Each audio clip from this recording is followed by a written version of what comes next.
राधे राधे दोस्तों, स्वागत है हमारे चैनल पे। अगर आप मेरे चैनल पे नए हैं तो मेरे चैनल को सब्सक्राइब करिए ताकि इस तरह की वीडियो आपको मिलती रहे। कार्तिक महात्म्य, इसके साथ तुलसी चालीसा। इतनी कथा सुनकर राजा पृथु ने कहा कि हे महाराज, कृपा करके भगवान की पूजा का महात्म्य कहिए।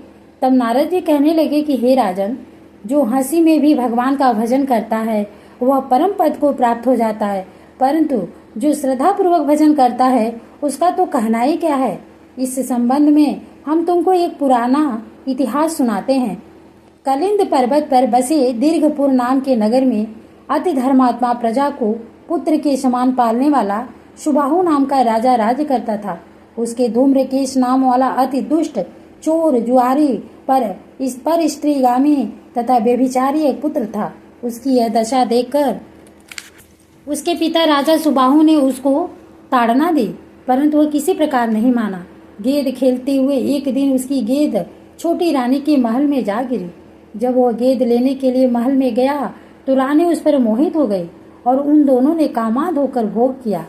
जब राजा को इस बात का पता चला तो उसने कुमार को देश निकाला दे दिया। पुत्र होने के कारण उसे प्राण दंड नहीं दिया। अब राजकुमार वन में रहकर प्रतिदिन मांस खाता और रात्रि को वेश्याओं के घर में रहता। चोरी याद करके जो द्रव्य लाता वो वेश्याओं को दे देता। इस प्रकार फिरते फिरते वह एक दिन वृंदावन में आ गया। कुछ समय बाद सत्यव्रत नाम वाला एक भगवान विष्णु का भक्त अपना घर बार छोड़कर कार्तिक मास में भगवान का पूजन करता था और वह केवल कंद मूल तथा फल ही खाता था। वह नित्य भगवान से प्रार्थना करता था कि हे भगवान, इस दुख रूपी समुद्र में डूबते हुए मुझ दीन की रक्षा कीजिए। श्री राधा जी सहित मैं आपको नमस्कार करता हूँ। वह प्रेम में मग्न होकर रोने भी लगता जाता था। इसी प्रकार वह नित्य प्रति करता। दयायोग से एक दिन धूम्रकेश ने उस ब्राह्मण की यह क्रिया देखी। जब रात्रि को घर आया तो वहाँ आकर वेश्या के सामने उसने भी मिट्टी की मूर्ति बनाकर वैसे ही सब कृत्य किया। अंत में उसी भांति स्तुति आदि करके रात्रि को वेश्या के घर में ही सो गया। दयायोग से राजा के दूत भी उसी समय वहां आ गए और उनके हाथ से धूम्रकेश वहां मारा गया और यमदूत उसको महापापी समझकर मारते हुए पकड़कर उसको यमराज के पास लाए। उसको देखते ही यमराज खड़े हो गए तथा उसको पाद अर्घ्य आदि प्रदान किया। फिर अपने दूतों से कहा कि तुमको धिक्कार है, जब तुमसे हमारा कहना है कि विष्णु भक्तों को यहाँ पर मत लाओ, फिर धूम्रकेश को यहाँ पर क्यों लाए। उसने चाहे हास्य से ही कार्तिक मास का व्रत वृंदावन धाम किया है, मगर फिर भी यह बैकुंठ में जाने के योग्य है। यमराज पुनः धूमकेश से बोले कि भगवान की भक्ति 9 प्रकार की है। उनकी कथा सुनने से राजा परीक्षित, कीर्तन से सुखदेव, स्मरण से प्रहलाद, पाद सेवा से लक्ष्मी, पूजा से पृथु, वंदना से अक्रूर, दास भाव से सुग्रीव, मित्र भाव से अर्जुन, आत्मनिवेदन से राजा बलि जिस प्रकार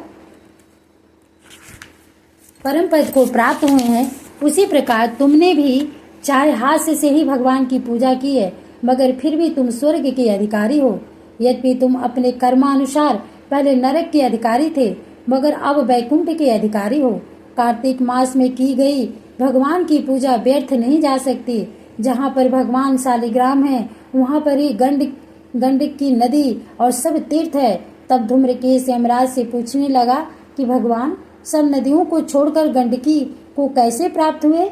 यमराज कहने लगे कि किसी समय वेदशिरा नाम के ऋषि सब लोगों के हित के लिए गंगा तट पर तपस्या कर रहे थे। उस रमणीक स्थान पर उनके तप से इंद्र अत्यंत भयभीत हुआ और उनकी तपस्या को भंग करने के लिए मंजुघोषा नाम वाली अप्सरा को भेजा। मंजुघोषा वन में क्रीड़ा करते हुए अपने अवन तथा रूप का प्रदर्शन करके अनेक हाव भाव दिखाने लगी।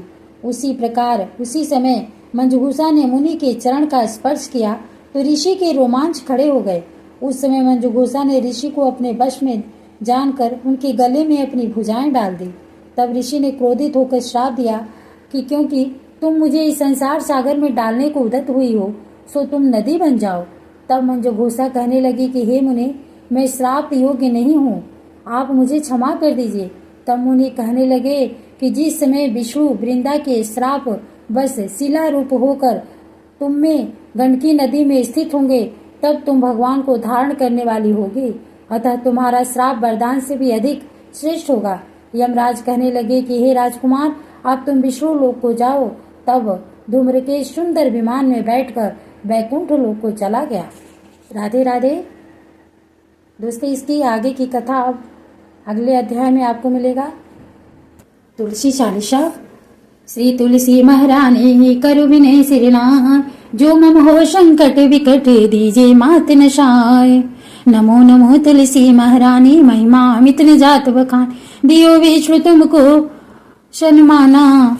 जप में छायो सुयस महाना, विष्णु प्रिया जय जयति भवानी, तेहु लोक की हो मुख सुख खानी। भगवत पूजा करे जो कोई, बिना तुम्हारे सफल न होई। जिस घर तब नहीं होए निवासा, उस पर करे विष्णु नहीं बासा। करे सदा जो तब नित सुमिरन, तहि के काज होए सब पूरन। कार्तिक मास महात्म तुम्हारा, ताको जानत सब संसार। तब पूजन जो करे कुंवारी, पावे सुंदर बर सुकुमारी। करे जो पूजा नित्य प्रति नारी, सुख संपत्ति से होए सुखारी। वृंदा नारी करे जो पूजन, मिले भुक्ति होवे पुलकित मन। सदा से पूजे जो कोई, भवन दिसे तर जावे सोई। कथा भागवत यज्ञ करावे, तुम बिन नहीं सफलता पावे। छायो तब प्रताप जग भारी, ध्यावत तुम्हें सकल चितधारी। तुम्हें मात यंत्रण संतरण में, सकल काज सीधी हुए क्षण। औषधि रूप आप हो माता, सब जग में तव यश विख्याता। देव ऋषि मुनि तपधारी, करत सदा तव जय जयकार। भेद पुराण तव यश गाया, महिमा आगम पार नहीं पाया। नमो नमो जय जय सुखकार, नमो नमो जय जय दुख निवार। नमो नमो सुख संपत्ति देनी, नमो नमो अग काटन चेनी। नमो नमो भक्तन दुख हरिणी, नमो नमो दुष्टन पद चरण। नमो नमो भव पार उतार, नमो नमो परलोक सुधार। नमो नमो निज भक्तन उबार, नमो नमो जन काज समान। नमो नमो जय कुमति नशाम, नमो नमो जय सुमति बढ़ावनी। नमो नमो निज जन अपनाओ, नमो नमो सब सुख उपजाओ। जयति जयति जय तुलसी माई, ध्याओ तुमको शीश नवाई। निज जन जानि मोहि अपनाओ, बिगड़े काज कार्य आप बनाओ। करो विनय में मात तुम्हार, पूर्ण आशा करो हमार। शरण चरण कर जोरी मनाओ, निस दिन तेरे ही गुण गाओ। करहु मात अब मोह पर दाया, निर्मल हो सकल मम काया।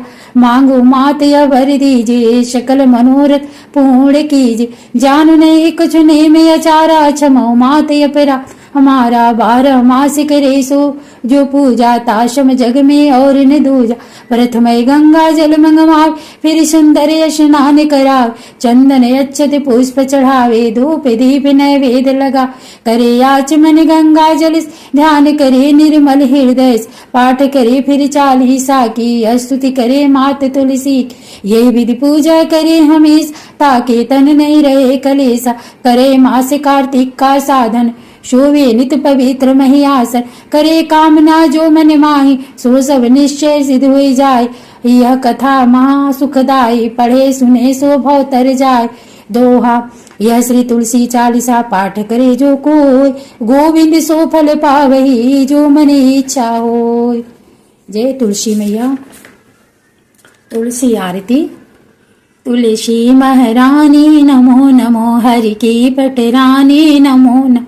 धन तुलसी पूरन तप कीनो, सालिग्राम बनी पटरानी। जाके पत्र मंजलि कोमल, श्रीपति कमल चरण लपटानी। धूप दीप नैवेद्य आरती, पुष्पन की बरसानी। 56 भोग 36 व्यंजन, बिन तुलसी हरि एक न माने।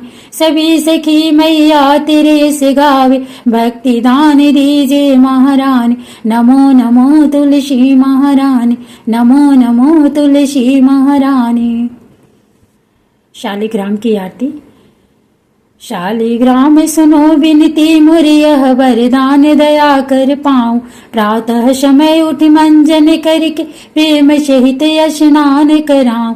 चंदन धूप तुलसी दल, बरड़ बरड़ के पुष्प चढ़ाऊं।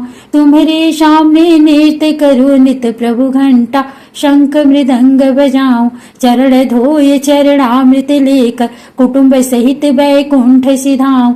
जो कुछ रूखा सूखा घर में, भोग लगा कर भोजन पाऊं।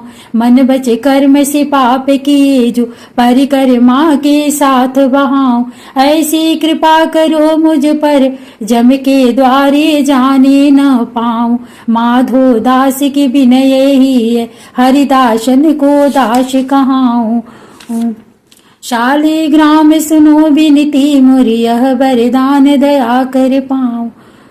जय माता जी, जय तुलसी मैया, जय ठाकुर जी।